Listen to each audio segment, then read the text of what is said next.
منتصف الليل. ليه الفضاء مظلم رغم انه مليان نجوم؟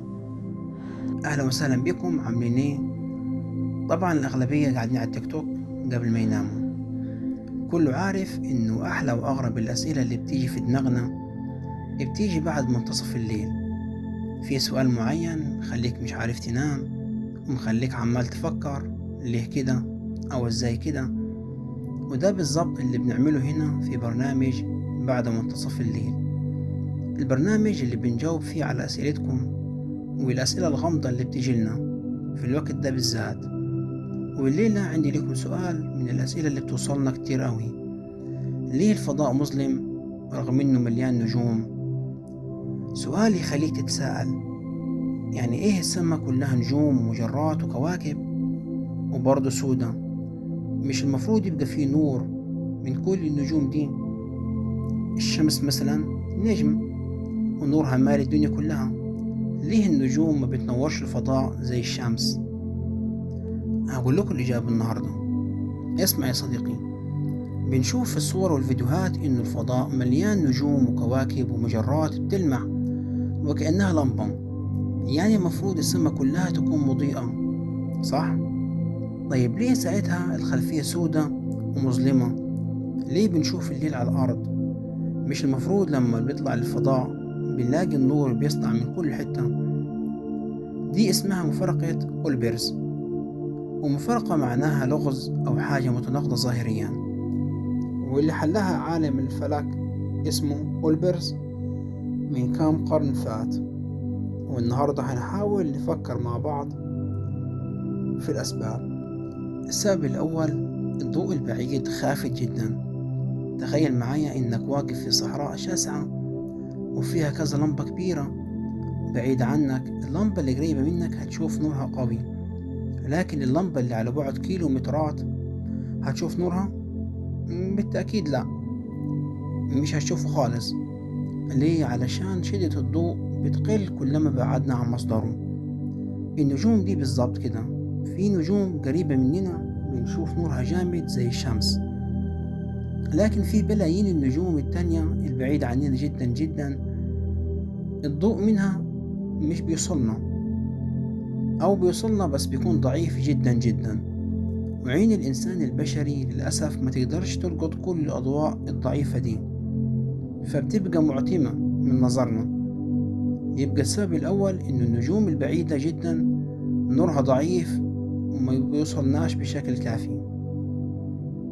السبب الثاني، الكون بيتوسع والضوء بيتمدد. طيب ليه في نجوم بعيدة بيبقى لها ضوء قوي وبرضه مش بنشوفه؟ هنا بندخل على السبب الثاني والأهم، الكون نفسه بيتوسع. احنا عارفين ان المجرات والنجوم البعيدة عننا بتتباعد بسرعة رهيبة. تخيل تكون واقف وعايز تعدي الشارع وتيجي عربية مشغلة أغنية، لما العربية تقرب منك صوت الأغنية بيبقى أعلى وأحلى.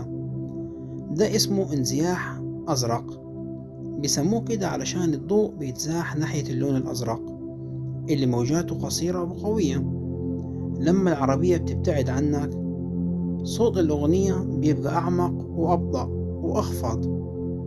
ده اسمه انزياح أحمر، بيسموه كده علشان الضوء بيتزاح ناحية اللون الأحمر اللي موجاته طويلة وضعيفة. نفس الفكرة مع الضوء القادم من النجوم البعيدة عننا وهو بيسافر لملايين السنين عشان يوصلنا. الكون بيتوسع فبيحصل للضوء حاجة اسمها انزياح نحو الأحمر، يعني الضوء بيتمدد وطوله الموجي بيزيد وبيفقد ضغطه وبيميل للون الأحمر، ويمكن يفضل يتمدد لحد ما يبقى موجات تحت الحمراء وإحنا مش شايفينها. يبقى السبب الثاني إن الضوء بيتمدد وبيضعف بسبب تمدد الكون وبيفقد ضغطه ومبيظهرش لعينينا. السبب الثالث، النجوم عمرها محدود.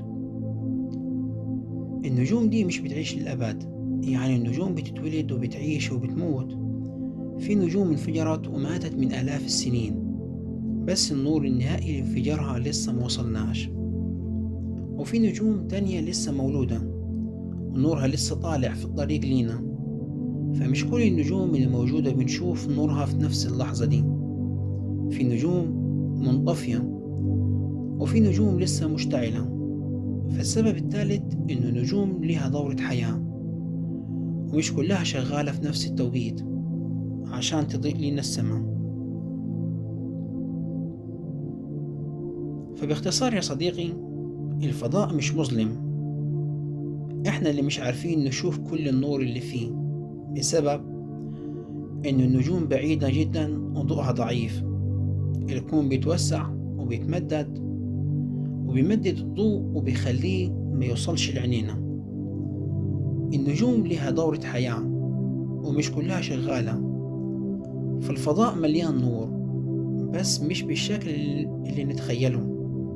النور ده موجود على شكل موجات كتير احنا بنشوفهاش.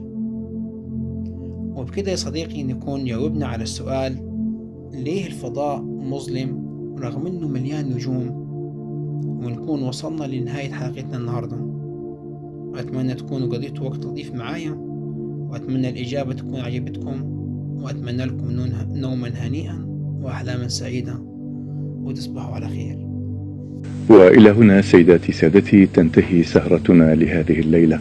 نتمنى لكم جميعا نوما هانئا وتصبحون على خير.